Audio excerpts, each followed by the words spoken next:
Hi అండి, ఈరోజు అయితే సేమియా ఉప్మా ఎలా చేయాలో చూద్దాం. ముందైతే కొంచెం ఒక స్పూన్ నెయ్యి వేసుకుని కొంచెం దీన్ని బాగా రోస్ట్ చేసుకోవాలండి. బాగా అంటే కొంచెం మీడియంగా రోస్ట్ చేసుకోవాలి. ఇదిగోండి ఇలా ఫ్రై చేసి పక్కన పెట్టుకున్నాం. ఇందులో ఆయిల్ వేసుకున్నాము. ఆయిల్ వేసుకున్న తర్వాత మనం ఆవాలు, శనగపప్పు, మినపప్పు వేసుకుని కొంచెం ఫ్రై చేద్దాం. పలుకులు,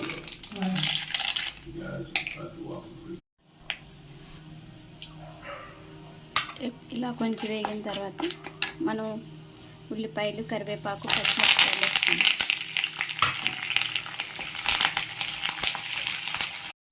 ఇది ఇలా ఫ్రై అవుతుంది కదండి. ఫ్రై అయినప్పుడు టమాటాలు వేసుకుందాం.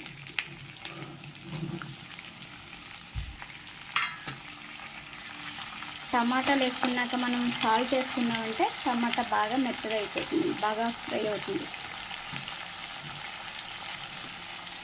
ఇదిగోండి ఇలా ఫ్రై అవుతుంది కదా. మనం ఒక గ్లాస్కి 1.5 వాటర్ తీసుకోవాలండి మెజర్మెంట్.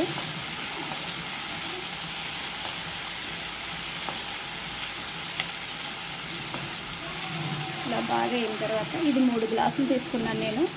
దీనికి 4.5 వాటర్ తీసుకున్నాను. మనం వాటర్ ఇందులో వేసేద్దాము.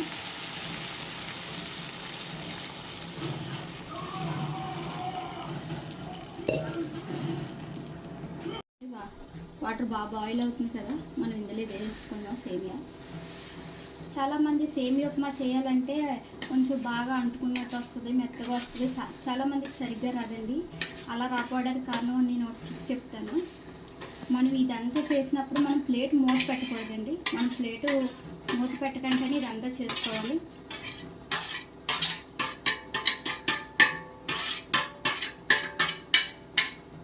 ఇలా చేస్తామా ఇది బాయిల్ అవుతుంది. రాదు, డ్రైగా రాదు, నూడిల్స్లా రాదు. ఇదే అండి ట్రిక్, అంతే. మనం ఇదంతా ప్రాసెస్ అయిపోయిన తర్వాత దించుకున్న తర్వాత మనం ప్లేట్ మూత పెట్టుకోవాలి. కాకపోతే ఈరోజు నాకు ఒక విషయం మీద చాలా సంతోషంగా ఉందండి. లేడీస్ అంటే ఇలా ఉప్మాలో గరిటె తిప్పుకోవడమే కాదు, యుద్ధం కూడా చేయగలరని నిరూపించారండి మోదీ గారు లేడీస్కి బాగా సపోర్ట్ చేస్తారు. ఆయనకి నా మనస్ఫూర్తిగా నమస్కారం అండి. ఆయన ఎప్పుడు ఆరోగ్యంగా ఉండాలి. ఇదిగోండి చూడండి ఎలా వచ్చిందో. కొంచెం వాటర్ ఉంది కదా, ఈ వాటర్ ఉన్నప్పుడే మనం స్టవ్ ఆఫ్ చేసుకోవాలి. ఆఫ్ చేసుకుంటే మనకి డ్రైగా బాగుంటుందండి. అంతే, సేమియా ఉప్మా రెడీ. బాయ్.